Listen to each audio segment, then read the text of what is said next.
오늘은 출애굽기 10번째 시간 나가도록 하겠습니다.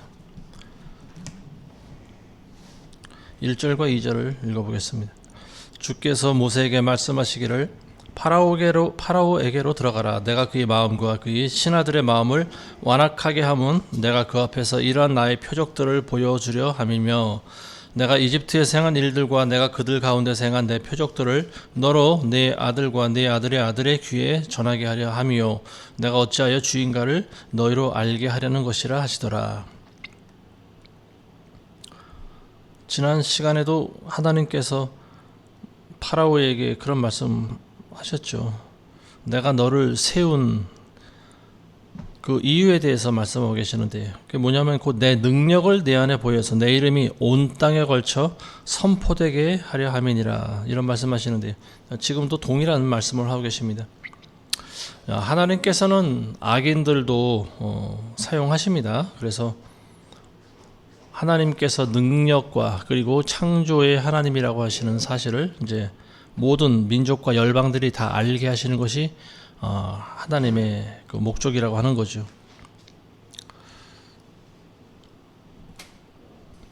자, 3절에서 6절 읽겠습니다. 모세와 아론이 파라오에게 들어가서 그에게 말하기를 히브리인의 주 하나님이 이같이 말하노라. 네가 언제까지 내 앞에서 스스로 겸손하여지기를 거부하겠느냐. 내 백성을 가게 하여 그들로 나를 섬기게 하라. 그렇지 않고 만일 네가 내 백성을 가게 하는 것을 거부하면 보라, 내가 네 지경 내로 메뚜기들을 불러들이리라. 그것들이 지면을 덮어서 사람이 땅을 볼 수 없을 것이며 모면하여 남은 찌꺼기 즉 우박에서 면하여 너희에게 남겨질 것을 그것들이 먹으리니 들에서 너희를 위하여 자라는 모든 나무를 먹을 것이라. 또 그것들은 네 집과 네 모든 신하의 집들과 모든 이집트인의 집들을 채우리니 이는 내 조상과 내 조상의 조상도 이 땅 위에 있던 날부터 오늘에 이르기까지 보지 못하였던 것이라 하더라. 그리고 그 자신은 돌아서서 파라오에게서 나왔더라. 이 파라오는 계속해서 재앙을 온 이집트 땅에 재앙으로 뒤덮이는 것을 보면서도 그 완악한 마음을 부드러운 마음으로 변화시키지 않습니다. 그리고 그런 배경에는 사실 하나님께서 그 파라오의 마음을 완악하게 하셨다, 이런 구절도 나와 있죠. 하나님께서 이번에 준비하신 재앙이 뭐냐면 메뚜기 재앙입니다. 메뚜기 재앙은 8번째 재앙이죠. 이제 점점 재앙의 그 강도가 더 세진다라고 하는 것을 알 수가 있는데요. 세 번째 재앙인가요? 이의 재앙이 있었죠. 처음에 모든 물이 피로 물들였었고, 그 다음에 개구리가 또 날뛰게 했었고, 그 다음에 이제 이의 재앙인데요. 이 다음이 이제 파리 다음에 이제 또 악질과 독종이 생기게 하고요. 그리고 우박이 떨어지는 그런 재앙이 있었죠. 그리고 오늘은 이제 메뚜기 재앙인데, 자, 곤충의 재앙으로만 보면은 이제 그리고 파리, 그 다음에 이제 메뚜기. 이 크기가 점점 커지는 것을 이제 우리가 알 수 있습니다. 재앙이 점점 더 커진다라고 하는 거예요. 현대 시대도 아마도 마찬가지일 거라고 보여지는데요. 농사 짓는 농부들의 입장에서 보면은 자연재해라고 하는 것은 굉장히 중요합니다. 그래서 어떻게 해서든지 그 자연 재해를 막아보고자 여러 가지 노력을 많이 하고 있는데요. 지금이야 이런저런 여러 가지 기술이 있다고 하지만 예전에는 이 자연재해라고 하는 것은 그거는 정말로 끔찍한 하늘로부터 내려오는 그런 저주라고도 볼 수가 있는데, 지금도 아프리카 대륙 같은데 가끔 그런 메뚜기 떼들이 지나다닌다 그러지 않습니까? 그 당시 이제 이집트에도 이 메뚜기 떼가 그 당시에도 이제 지나갔는데, 이 메뚜기 떼라고 하는 것이 이제 이때만 나오는 것이 아니고 지금도 가끔 보여주고 있는 상황입니다. 근데 요즘에 뉴스에서 그런 뉴스를 잘 본 적이 없는 것 같아요. 예전에 중국에서 한번 이 메뚜기 떼가 지나간 적이 있었다, 이제 우리가 뉴스를 통해서 봤는데요. 이 메뚜기라고 하는 것은 무리를 지어서 행동하는 그런 곤충인데요. 논밭에 나가 보면은 요즘엔 메뚜기 떼가 그리 잘 보이지 않는 것 같습니다. 근데 저 어릴 때만 하더라도 메뚜기가 많이 있었어요. 그래서 메뚜기를 잡아서 놀고 그랬는데요. 뭐 메뚜기뿐만이 아니고 메뚜기도 종류가 여러 가지 있지 않습니까? 메뚜기 말고도 또 무슨 색깔이 검은 메뚜기도 있고 또 뒷다리가 긴 뭐 방아깨비라고 하는 그런 메뚜기도 있고 여치도 있었고 뭐 이런 모든 것들이 이제 다 메뚜기의 어떤 그 한 종류라고도 볼 수가 있습니다. 이 팔레스타인 지역에도 보면 한 40여 종이나 되는 메뚜기들이 서식한다고 하는데요. 근데 이제 이런 메뚜기 떼들이 한번 번식하기 시작하면은 이 바람을 타고 다니면서 천문학적인 숫자로 그 어떤 숫자가 증가된다고 해요. 그래서 이 메뚜기 떼가 한번 지나가면은 뭐 들판에는 모든 곡식과 열매들은 남아나는 것이 없죠. 얼마나 아구같이 먹어대는 그런 곤충들인지 몰라요. 요엘서에도 보면은요, 메뚜기가 무화과나무를 갉아먹어서 나무가 하얗게 되었다 그러죠. 모든 그 껍질까지 전부 갉아먹는 거예요. 그 이집트 쪽에 이제 가끔 오는 그런 메뚜기 떼는 보통 뭐 남풍이나 서풍을 타고 날아온다고 하는데요. 근데 지금 하나님께서 이 재앙을 주시려고 준비하신 그 메뚜기 떼는 어느 방향에서 오는가 하면 동쪽에서 왔습니다. 동풍을 타고 그리고 아라비아의 건조한 쪽으로서 날아왔다는 거죠. 이 수천만 마리의 이 메뚜기 떼가 몰아닥치면요, 태양을 가려요. 그래서 밝은 대낮에도 메뚜기 떼가 몰려오면은 온 세상이 캄캄해지는 듯한 그런 현상이 나타납니다. 그리고 메뚜기 떼가 한번 지나가면 남아나는 것이 없는 거예요. 자, 그래서 이제 하나님께서는 메뚜기를 이제 내가 이집트 땅에 보낼 것이다, 그런 이야기를 하고 있는 거죠. 자, 7절에서 11절 보겠습니다. 파라오의 신하들이 그에게 말하기를 얼마 동안이나 이 사람이 우리의 올무가 되리이까. 그 사람들을 가게 하여 그들로 그들의 하나님을 섬기게 하소서. 왕께서는 이집트가 망하는 것을 아직도 알지 못하시나이까 하고 모세와 아론을 파라오에게 다시 데려오니 파라오가 그들에게 말하기를 가서 주 너희 하나님을 섬기라. 그런데 갈 자들은 누구냐 하니 모세가 말하기를 우리가 우리의 젊은이들과 우리의 늙은이들과 우리의 아들과 우리의 딸들이 함께 갈 것이며 또 우리 양떼들과 우리의 소떼들과 더불어 가겠나이다. 이는 우리가 주께 명절을 지켜야 하기 때문이다 하더라. 파라오가 그들에게 말하기를 내가 너희를 가게 하고 너희 어린 것들을 가게 하는 것처럼 주께서 그렇게 너희와 함께 계시게 하라. 조심하라. 이는 악이 너희 앞에 있음이라. 그렇게는 안 되나니 이제 너희 남자들만 가서 주를 섬기라. 그것이 너희가 바라던 것이니라 하더라. 그러자 그들이 파라오의 면전에서 쫓겨나니라. 자, 메뚜기의 이제 그 재앙이 와가지고 모든 것을 이제 다 먹어치운다, 경고를 받았죠. 근데 이제 파라오는 아직까지 자신의 생각을 돌이킬 그런 마음이 없는 것 같습니다. 그래서 옆에서 보다 못해 파라오의 신하들이 와가지고 왕한테 부탁을 하는 거예요. 이제 이 히브리 백성들을 좀 놓아주면 안 되겠습니까? 이 사람들 때문에 우리가 당한 그 피해가 얼마나 되는지 왕은 지금 모르고 있습니까? 지금 그런 얘기를 하고 있는 거죠. 도대체 이 사람들로 인해서 이집트가 얼마나 더 망해야 이 왕은 이 히브리 백성들을 놓아줄 것입니까? 지금 그런 간청을 드리고 있는 거예요. 근데 이 파라오는 그래도 이 히브리 백성들을 놓아줄 마음이 없는 거죠. 자, 그래서 이제 모세를 부릅니다. 그래서 누가 너희 백성들 중에서 누구가 갈 것이냐. 그러니까 이제 모세가 모든 백성들을 다 데리고 간다고 그랬습니다. 우리 아들, 딸들과 짐승들까지 다 데리고 간다고 그랬죠. 근데 이제 파라오가 그것을 거절합니다. 너희 남자들만 가서 예배를 드리고 와라. 하나님께 제사를 드리고 와라. 그러는 거죠. 얄팍한 속임수가 들어있는 거죠. 이게 파라오의 속셈에는 뭐냐면 사실은 그들을 전부 놓아주기 싫은 거죠. 근데 자꾸만 이 메뚜기 같은 또 재앙이 오고 그 전에 당했던 피해를 생각해 보면은 모세와 그리고 남자들을 보내서 하나님께 제사를 드리게 하는 것이 좋겠다라고 한 생각이에요. 근데 그들이 가면은 돌아올 것 같지 않으니까 볼모로 어린 아이들을 잡아두려고 하는 거죠. 아이들을 잡아두면은 그들이 나가서 뭐 하나님께 제사를 드리러 나갔지만 다시 돌아올 거라고 하는 그런 계산이 숨어 있는 거예요. 그러니까 이 파라오라고 하는 이 권력자, 절대 권력자는 절대 자기 권력 유지를 위해서 손해보는 짓을 하지 않겠다라고 하는 거죠. 자, 우리가 이 파라오를 묵상해 보면은 떠오르는 인물이 늘 말씀드리지만 북한의 김정은이 떠오릅니다.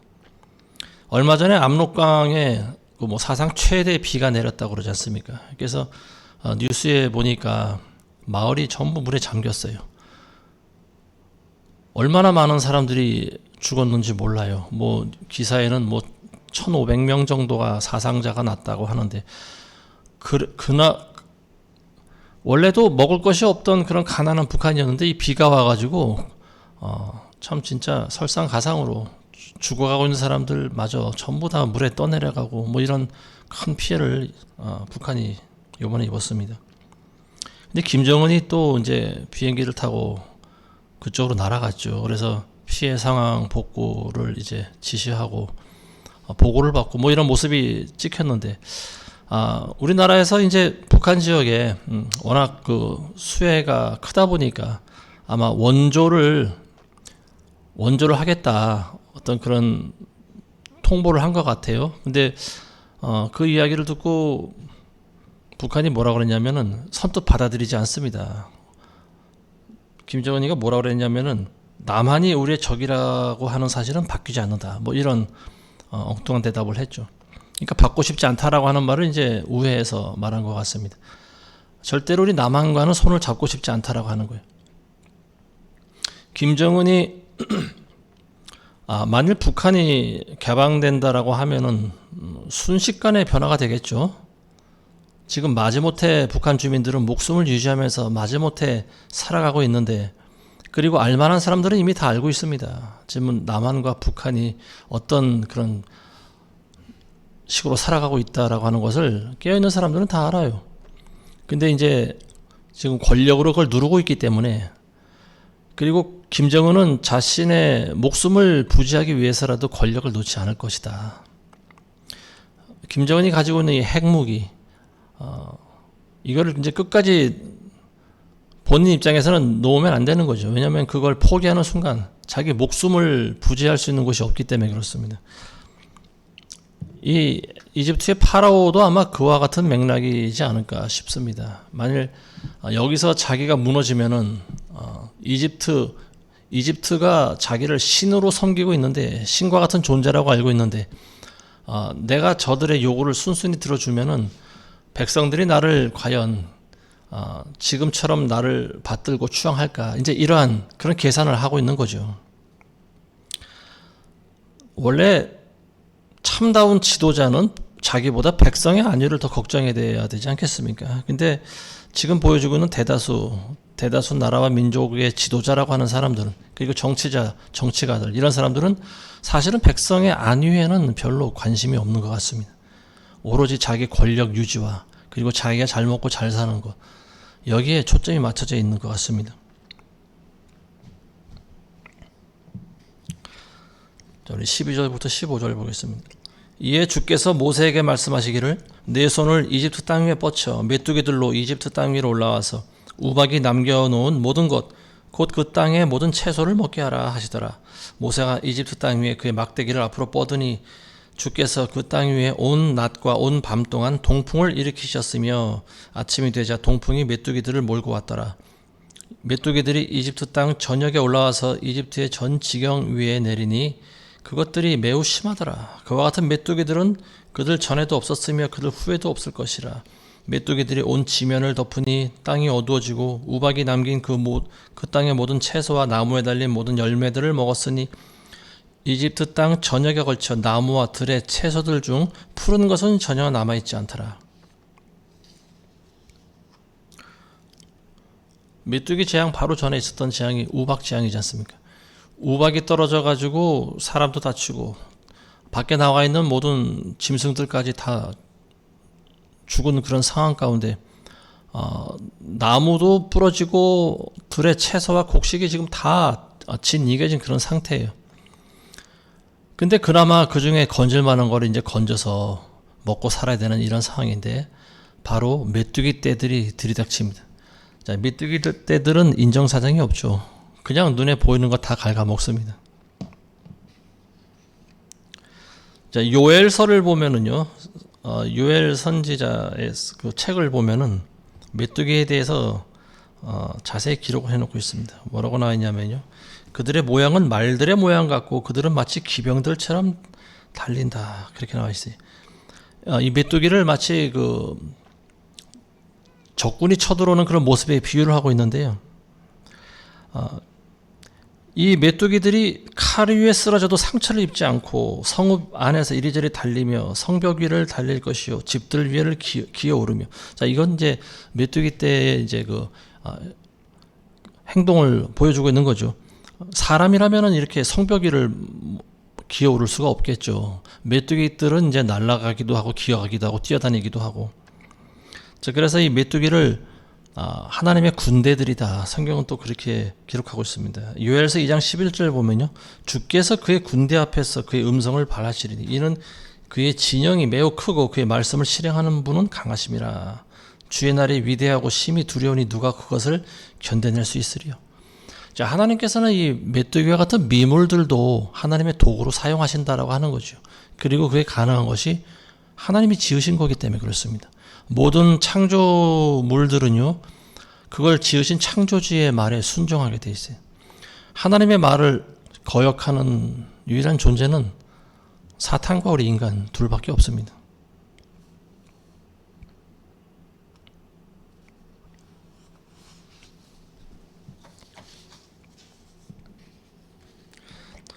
자, 그런가 하면 요한계시록에도 또 메뚜기 떼가 등장하죠. 다섯째 천사가 나팔을 불 때 무저갱에서 메뚜기의 형상을 한 그런 영들이 올라오죠.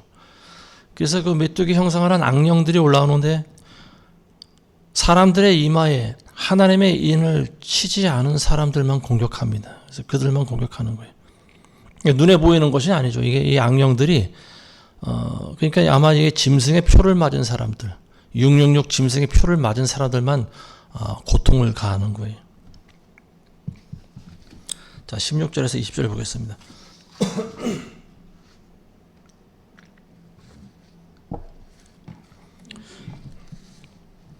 그러자 파라오가 모세와 아론을 불러 급히 말하기를 내가 주 너희 하나님과 너희에 대하여 죄를 지었도다. 그러므로 이제 부탁하노니 나의 죄를 이번만 용서하고 주 너희 하나님께 간구하여 그분께서 이 죽음만은 내게서 제거해 주시도록 하라 하므로 그가 파라오에게서 나와 주께 간구하니 주께서 아주 강력한 서풍을 돌이켜서 메뚜기들을 쓸어다가 홍해에 몰아넣으시니 이집트의 전 지경 내에 한 마리의 메뚜기도 없더라. 그러나 주께서 파라오의 마음을 완악하게 하심으로 그가 이스라엘 자손을 가게 하지 아니하더라. 자, 메뚜기 떼가 이제 완전히 초토화시켰습니다. 애굽 땅을. 그러니까 이제 파라오가 모세와 아론을 이제 급히 불러요. 근데 저번에도 파라오를 불러가지고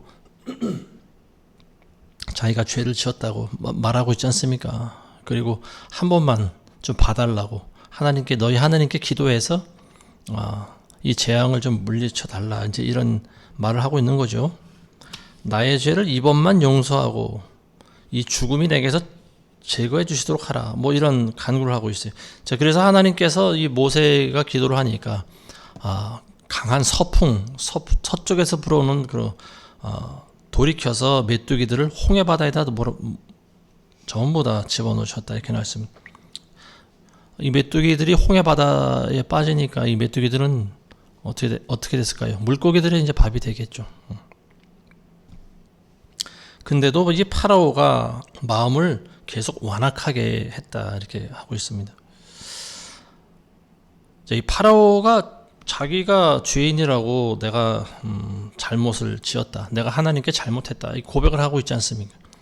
자, 이게 이제 곧 어떤 자신의 죄의 고백이라고도 볼 수가 있는데, 자기가 자기 입으로 죄를 자백했다고 해서 구원받지는 않는다라고 하는 말입니다.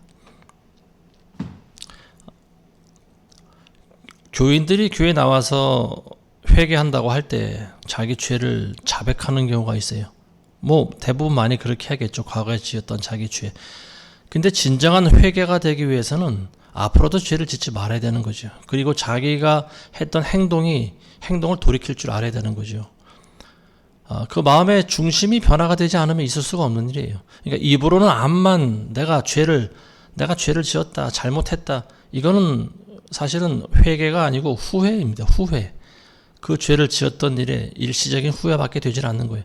이 사람의 중심이 변화되기까지는요, 상당한 시간이 걸릴 수가 있어요. 파라오는 중심이 변화되지 않았습니다. 단지 지금 당하고 있는 이 순간은 모면하고만 싶은 거예요. 크리스찬들이 우를 범하고 있는 일 중에 하나가 이제 이런 일들이라고도 보여집니다. 물론 이제 신앙이 좀 깊은 분들은 이제 그걸 분별할 수가 있죠. 그렇지만 새신자들이나 믿음이 없는 사람들은 자기의 죄를 자백하는 것만으로 자기 죄를 용서받았다, 자기가 구원받은 하나님의 백성이다, 이렇게 오해할 수 있는 소지가 많다라고 하는 거죠. 우리가 행했던 그 행동을 자백하는 것 가지고서는 사실은 이게 진정한 회개가 될 수 없는 거예요. 그보다 더 중요한 게 있어요. 이게 뭐냐면은 사실 죄를 안 짓는 사람들은 없죠. 모든 사람들이 다 눈으로 보고 귀로 듣고 하는 것들이 다 죄악 가운데 있습니다. 음행도 들어오고 어떤 사람을 죽이고 싶은 살인도 들어오고 탐욕도 들어오고 모든 죄가 다 우리 가운데 들어옵니다. 그때마다 그걸 자백함으로써 내가 구원받은 백성이라고 하는 것은 있을 수가 없는 거예요. 그보다 더 원초적인 것을 우리가 회개할 줄 알아야 되는데, 그게 뭐냐면 자신에 대한 존재에 대한 회개가 있어야 된다라고 하는 거죠. 하나님 앞에서 내가 어떤 존재라고 하는 것, 여기에 대한 회개가 있을 때 이 사람은 진정한 그리스도인의 길로 나아갈 수가 있어요. 근데 자신의 존재에 대한 자백이 없이, 회개가 없이 그냥 자기가 행동했던 그 행동에 대한 회개만 해서는 되지 않는다라고 하는 거죠. 그리고 그런 행동에 대한 회개라고 하는 것은 후회밖에 되질 않는다라고 하는 거예요. 크리스찬들도 잘못된 행동을 할 수가 있습니다. 그렇지만 그 본질이, 중심이 변화된 사람은요, 자신의 일시적인 행동을 고쳐나가려고 노력을 하는 거죠. 그리고 다시는 그와 같은 죄를 짓지 않으려고 하는 사람들이죠. 그리고 이런 일이 가능하기 위해서는 먼저 자신이 하나님 앞에 죄인이라고 하는 자신의 정체성을 깨달아야만 된다라고 하는 거죠. 근데 많은 교인들이 범하고 있는 우중의 하나가 뭐냐면 자신의 본질적인 정체가 변화되지 않은 상황에서 자기가 지은 어떤 행동적인 그런 죄에 대한 자백만 한다라고 하는 거예요. 이게 끊임없이 번복되고 있는 그런 종교 집단이 있죠. 그게 바로 캐톨릭입니다. 성당 안에서는 신부 앞에서 교인들이 자기 죄를 고백하지 않습니까? 이걸 뭐라고 그러죠? 무슨 고백이라고 그러죠? 고해성사라고 하죠. 고해성사. 그러니까 본질적인 회개가 일어나기가 힘듭니다. 캐톨릭 신자들은. 왜냐하면 자신의 정체에 대한 본질적인 깨달음이 없는 거예요. 단지 자기가 행했던 죄악들, 내가 누구 걸 훔쳤고, 누구를 미워했고, 남몰래 간음을 했고, 이런 죄악들, 자기가 행했던 그런 죄악에 대한 자백만 하는 거예요. 자백만으로 자기가 구원받은 백성이라고 스스로 위안을 받는 거죠. 고해성사라고 하는 것이 얼마나 참 엉터리인지를 이제 알 수 있는 겁니다. 사람은 본질적으로 변화가 되지 않습니다. 변화가 되지 않으면은 구원받을 수가 없는 거예요. 그리고 그 본질적인 죄의 회개는요, 하나님의 성령이 임할 때만 가능한 거예요. 우리 스스로는 그게 되질 않습니다. 우리가 하나님을 아버지라고 부르는 것도, 그리고 우리가 죄인이라고 고백하는 것도, 그리고 우리가 예수 그리스도의 공로 없이는 모두가 다 지옥 백성이다라고 하는 것을 깨달아야만 가능한 거예요. 하나님 앞에서 우리가 얼마나 극악무도한 죄인이라는 사실을 깨달을 때 비로소 진정한 회개가 되는 거죠. 자신의 행동에 대한 회개, 자백만 가지고서는 그게 진정한 회개가 되지 않는 거예요. 자, 21절에서 23절 보겠습니다. 주께서 모세에게 말씀하시기를 하늘을 향하여 내 손을 내밀어 뻗쳐서 이집트 땅 위에 어두움 곧 더듬을 만한 어두움이 있게 하라 하시니라. 모세가 하늘을 향해 그의 손을 뻗치니 짙은 어두움이 이집트 땅 전역에 3일 동안 있어 3일 동안 그들이 서로를 보지 못하고 자기 처소에서 아무도 일어나는 자가 없더라. 그러나 모든 이스라엘 자손들은 그들의 거처에 빛을 가졌더라.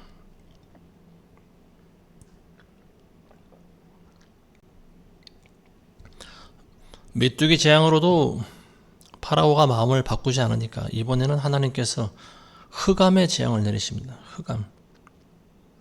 자, 모세가 하늘을 향해 손을 뻗치니까 짙은 어두움이 이집트 땅 전역에 있었는데요. 근데 무려 3일 동안이나 흑암이 있었다라고 하는 말이에요.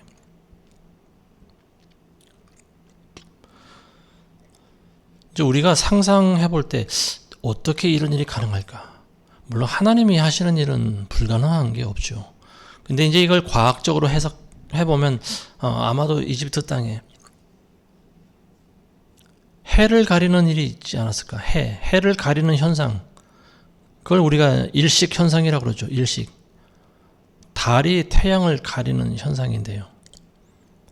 근데 그게 무려 3일간 있었다라고 하는 거죠. 일식이라고 하는 것은 시간이 지나면서 점점 이제 없어집니다. 그 순간에는 한순간이 이제 전체적으로 이 땅이 어두워지는 일이 있어요. 근데 그렇다 하더라도 완전히 앞을 볼 수 없을 정도로 캄캄하지는 않습니다. 일식 현상이 있어도 우리는 서로를 볼 수 있는 그런 빛이 있어요. 자, 과학자들은 지금 우리 이 땅을 비추고 있는 이 태양이 없으면은 완전히 어두워진다. 그리고 우리가 볼 수 있고 우리가 모든 식물들에게 어떤 영향을 끼치는 이 모든 빛의 근원이 태양이라고 생각하고 있습니다. 근데 태양 말고도 빛이 있다라고 하는 것을 과학자들은 인정 안 하는 것 같아요. 성경은 분명히 태양이 만들어지기 전에 빛이 존재했다고 이야기를 하고 있습니다.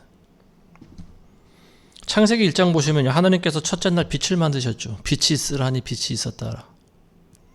그 빛이 어떤 빛일까요? 이 땅을 비치는 빛이 아닌, 저는 어떤 본질적인 빛이 아닌가 싶습니다. 태양은 먼저 빛이 창조된 이후에 나중에 창조됐습니다. 넷째 날에 창조됐어요. 하늘의 큰 광명체와 작은 광명체, 이게 태양과 달을 만드신 거고요. 그리고 또 많은 일월 성신들, 별들을 만드셨죠. 그래서 이 땅을 비추라고 하셨어요.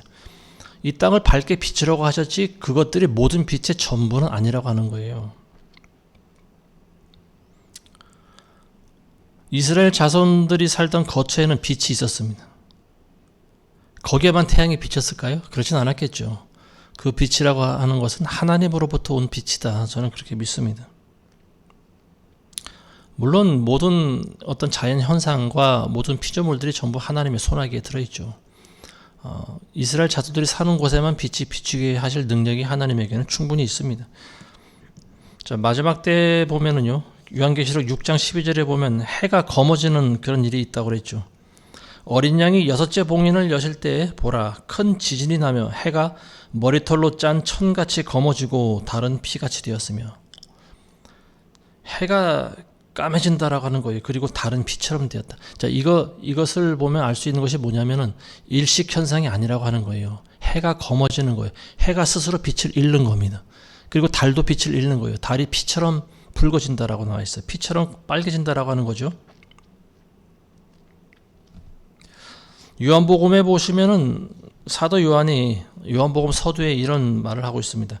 세상으로 들어오는 모든 사람에게 비치는 참 빛이 있었으니 그가 세상에 계셨고 세상이 그에 의하여 지은 바 되었으나 세상은 그를 알지 못하더라. 여기서 말하는 그가 누군가요? 예수 그리스도죠.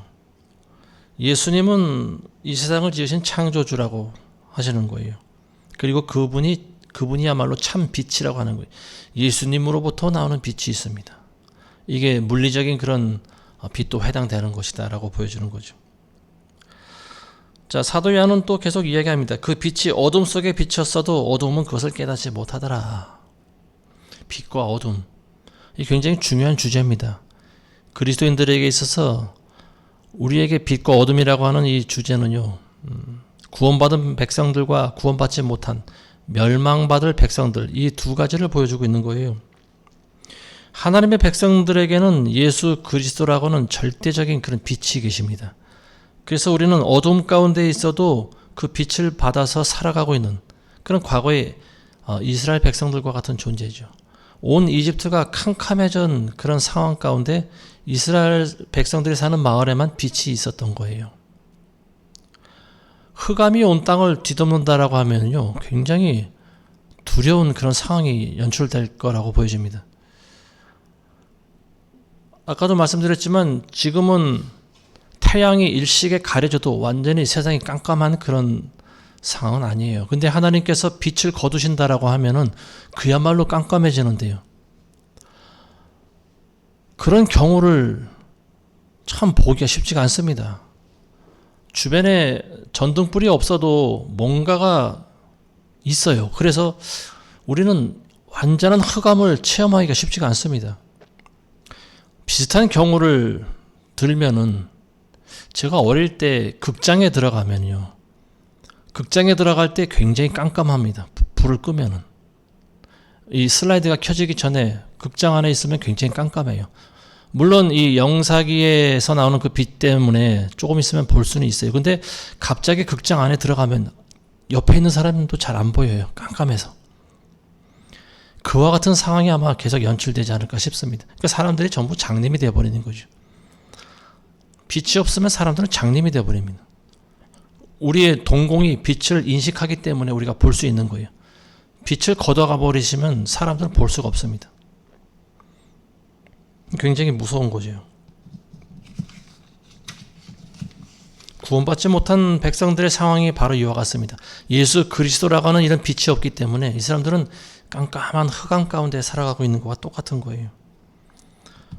그러니까 이 흑암 가운데 있는 사람들을 마귀가 얼마나 속이기 좋습니까? 자기 맘대로 속이죠. 조롱하고 지배하고 통제하고. 우리가 지난 3년간 마귀의 지배를 받았다. 저는 그런 생각을 합니다. 사람들은 빛이 없으니까, 예수 그리스도의 빛이 없으니까 정부에서 발표하는 대로 다 믿죠. 코로나가 백신이 답이라고 말하는 사람들도 많이 있었고요. 실제로 99% 전부 사람들이 다 백신을 몸에 맞아댔죠. 검증되지 않은 그 주사를. 그리고 많은 사람이 또 죽었고요. 그래도 사람들은 백신 때문에 죽었다라고 믿질 않습니다. 그걸 깨닫지 못하는 거예요. 많은 사람들이 미디어를 통해서 정보를 얻습니다. 근데 미디어를 누군가가 붙잡고 있으면은 사람들을 굉장히 속이기 쉬워요. 지금 미국에서 대선 이제 준비를 하고 있는데요. 트럼프하고 해리스 부통령, 여자 대통령이 나왔죠. 근데 미국에서도 그렇고 우리나라에서도 그렇고 지금 트럼프보다는 해리스를 띄워주는 데 급급합니다. 우리나라에서 왜 그런지 모르겠어요. 해리스한테 뭘 먹었는지, 아니면 빛이 없기 때문에 원래 이 트럼프를 싫어하는지, 저는 그걸 잘 모르겠습니다. 어쨌든 모든 언론과 방송과 이 미디어들이 보면은요, 해리스가 당선된다고 그래요. 지금도 마찬가지고요. 그리고 우리나라 주류 방송들도 트럼프보다는 해리스가 대통령이 돼야 우리나라가 더 잘 살아갈 것이다. 이런 식의 그런 뉴스를 계속 보도하고 있습니다. 트럼프가 대통령이 되면은 미군들을 철수할 것이고 이런 이야기들을 하면서 트럼프 깎아내리기를 지금 계속 하고 있는데, 이제 이런 것들이 결국은 영적이다라고 하는 거죠. 그나마 트럼프라고 하는 사람은 어떤 하나님을 그나마 좀 믿는 사람인 것 같습니다. 모르겠어요. 그분의 정확한 정체는. 근데 어쨌든 겉으로 보여주고 있는 부분들은 어쨌든 성경에 입각해서 하나님의 말씀에 크게 벗어나는 일은 하지 않는 것 같습니다. 그 좋은 예가 요번에 그 파리 올림픽에서 불거졌던 남성 복싱 선수 트랜스젠더의 문제가 지금 불거지고 있지 않습니까? IOC에서는 아무 이상 없다. 그들은 태어날 때부터 여자로 태어났다라고 이야기를 하고 있는데 그거는 모르는 거죠. 여자로 태어난 사람이 어떻게 몸에 XY 염색체가 그렇게 많을 수가 있습니까? XY 염색체는 남성들만이 가지고 있는 염색체인데요. 여자라고 하면은 Y 염색체가 없어야 되는 거죠. XX 염색체만 있어야 되는데 남성들과 같이 XY 염색체가 굉장히 많다라고 하는 거죠. 결국은 남성이라고 하는 건데요. 여기에 대해서 이제 이런 부분들에 대해서 트럼프도 아마 말을 한 것 같습니다. 모든 사람은 남자와 여자다. 근데 해리스 부통령은 그렇게 이야기를 하지 않죠. 트랜스젠더를 굉장히 옹호를 하고 있습니다. 해리스가 부통령이 되면 아마 미국은 점점 더 막장으로 가지 않을까 싶습니다. 우리 24절에서 26절 보겠습니다. 파라오가 모세를 불러 말하기를 너희가 가서 주를 섬기되 너희 양떼와 소떼는 남겨두고 너희 어린 것들은 너희와 함께 가라 하니 모세가 말하기를 당신께서 우리에게 희생제물과 번제물도 주셔야 우리가 우리 하나님께 희생제를 드릴 수 있나이다. 우리의 가축도 우리와 함께 가야 하리니 한 마리도 뒤에 남길 수 없나이다. 이는 우리가 그 중에서 취하여 주 우리 하나님을 섬겨야 하며 우리가 거기에 도착하기까지는 어떤 것으로 우리가 주를 섬겨야 할 것인지 알지 못함이니이다 하더라. 자, 파라오가 이제 흑암의 공포 가운데 다시 모세를 부릅니다. 그리고 또 거래를 하죠. 흑암을 물러가게 하면은 내가 너희를 보내줄게. 그렇지만 사람만 가고 짐승은 남겨두고 가라. 이렇게 이야기를 합니다. 자, 참 이 마귀는요 보면은 끝까지 하나님의 백성들을 놓아주기를 싫어하는 것 같습니다. 마귀가 하는 일이 딱 세 마디로 분류가 되는데요. 그게 뭐냐면 죽이고 도적질하고 멸망시키는 것뿐이다. 지금 죽이고 도적질하고 멸망시키는 거죠. 재산을 빼앗으려고 하는 거예요. 너희 양떼와 소떼는 남겨두라고 하는 거죠. 사람만 가고 너희 양떼와 소떼는 남겨두고 가서 제사를 드리라. 자, 이스라엘 백성들은 목축업을 생업으로 살아가는 사람들이죠. 이 사람들에게서 양떼와 소떼를 빼앗는다라고 하면 전 재산을 몰수하는 거와 똑같은 거예요. 그들의 모든 재산을 빼앗고 너희만 몸뚱이만 가서 하나님께 예배드리라. 이거 말이 되질 않는 거죠. 이 사탄 마귀는 하나님의 백성들의 재물도 빼앗습니다. 왜냐하면 재물이 없으면 사람은 살아가기가 쉽지 않기 때문에 그래요. 크리스찬들에게 있어서 뭐 그런 극단적인 생각을 하는 사람들이 아마 좀 있지 않을까 그런 생각도 드는데요. 우리는 영의 사람이기 때문에 뭐 물질이 뭐가 중요해. 그냥 하나님께서 우리를 먹이고 입히시니까 우리는 물질은 중요하지 않아. 있으면 있고 있으면 다 가난한 자들에게 나눠주고 우리는 거지같이 살아도 하나님께서 우리를 다 먹이실 거야. 뭐 이렇게 극단적으로 생각하는 사람들이 있을지 모르겠습니다. 근데 이거는 굉장히 잘못된 생각이죠. 하나님께서는 우리가 거지로 살아가는 것을 원하지 않는다라고 하는 거죠. 예수님께서 우리에게 주신 비유 중에 하나가 달란트 비유라고 하는 게 있어요. 달란트라고 하는 것은 곧 돈입니다. 돈. 하나님께서 우리에게 돈을 주신다라고 하는 거예요. 그리고 그 돈을 주신 이유와 목적은 뭐냐면 그걸 잘 불려서 하나님께 도로 돌려드려야 된다라고 하는 거죠. 그러니까 지금 그리스도인들의 입장은요, 마치 은행에서 돈을 대출받은 사람들과 같습니다. 하나님께서 우리에게 돈을 대출해 주신 거예요. 우리는 그걸 가지고 잘 불려야 돼요. 그리고 그걸 하나님께 이자와 함께 도로 돌려드려야 우리는 칭찬을 받습니다. 근데 하나님이 주신 물질들을 헛된 거라고 해서 땅에 파묻어 두거나 아니면은 마귀에게 다 나눠주거나 분별력이 없는 사람들, 그리고 자기는 선하고 깨끗하게 살아가는 듯이 하는 사람들, 이거는 하나님 보시기에 어찌 보면 악한 겁니다. 하나님께서는 우리에게 달란트를 주셨어요. 물론 그게 돈이 될 수도 있고 재물이 될 수도 있고 다른 재물이 될 수도 있고 재능이 될 수도 있고, 어쨌든 우리에게는 하나님이 주신 많은 것이 있다라고 하는 거예요. 근데 이런 모든 것들을 우리가 하나님께 돌려드릴 줄 알아야 된다라고 하는 거죠. 그걸 전부 땅에다 감춰두고 파묻어두고 살아가는 사람들은 하나님께 나중에 악한 자라고 하는 그런 책망을 받습니다. 마귀가 재물을 빼앗으려고 하는데 우리가 재물을 그냥 주면 되겠습니까? 안 되는 거예요. 왜냐하면 이 물질이 하나님의 나라와 그 영광을 위해서 쓰여져야 되기 때문에 그렇습니다. 그래서 하나님께서는 우리에게 물질도 주시는 거예요. 그러니까 하나님이 주신 물질을 우리는 잘 관리할 줄 알아야 돼요. 이걸 잘 관리하고 불려서 가난하고 배고픈 사람들에게 이걸 나눠줘야 되죠. 지금 부자들은 그렇게 하고 있지 않지 않습니까? 전부 다 자기 배만 불리려고 하는 거죠. 그리고 전 세계 사람들을 어떻게 하면 죽일까 여기에만 고민하고 있지 않습니까? 그 좋은 예가 이 코로나가 터지니까 백신을 만들어서 사람들한테 그걸 다 맞게 하고, 그리고 또 이제 앞으로는 이제 뭡니까 이 시스템 자체를 또 이제 뭐 바꾸려고 하겠죠. 뭐 리셋 시킨다 뭐 이런 지금 말들도 지금 많이 들려오고 있는데요. 앞으로는 이제 화폐를 전부 사용하지 못하게 하겠다라고 하는 거죠. 자, 이런 것들이 이제 결국 우리의 모든 재산, 그리스도인들이 가지고 있는 재산을 빼앗겠다라고 하는 거예요. 그때 가서는 어떻게 할까요? 그때 가서는 정말로 어떤 우리 순교자의 삶을 살아가야 될지도 모릅니다. 근데 그런 때가 오기 전에 우리에게 어떤 이런 기회가 있을 때 우리는 우리가 가지고 있는 이 물질도 잘 활용할 줄 알아야 된다라고 하는 말입니다.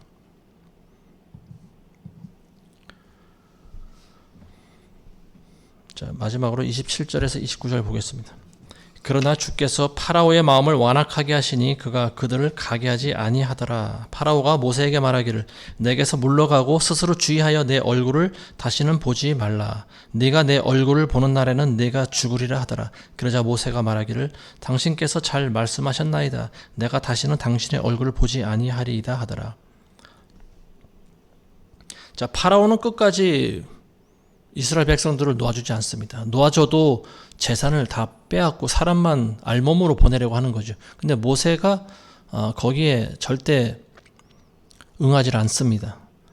모든 짐승들 한 마리까지 다 우리는 데려갈 것입니다. 그래야 우리가 그 중에서 하나님께 예배도 제물로도 드리고 온전히 우리가 그거 가지고 또 먹고 살 수 있습니다. 이제 이런 이야기를 하고 있는 거죠. 근데 결국은 협상이 다시 또 이제 깨어지는 거죠. 그래서 파라오가 화를 냅니다. 그러면서 내쫓습니다. 모세와 아론을. 그리고 다시는 내 앞에 나타나지 말라고 그럽니다. 너희가 내 앞에 다시 나타나면 너희를 살려두지 않고 반드시 죽일 것이다. 그랬더니 모세가 뭐라고 하냐면은 나도 네 얼굴 보고 싶지 않아. 지금 그런 얘기하고 있는 거죠. 나도 다시는 네 얼굴을 안 볼 것이다.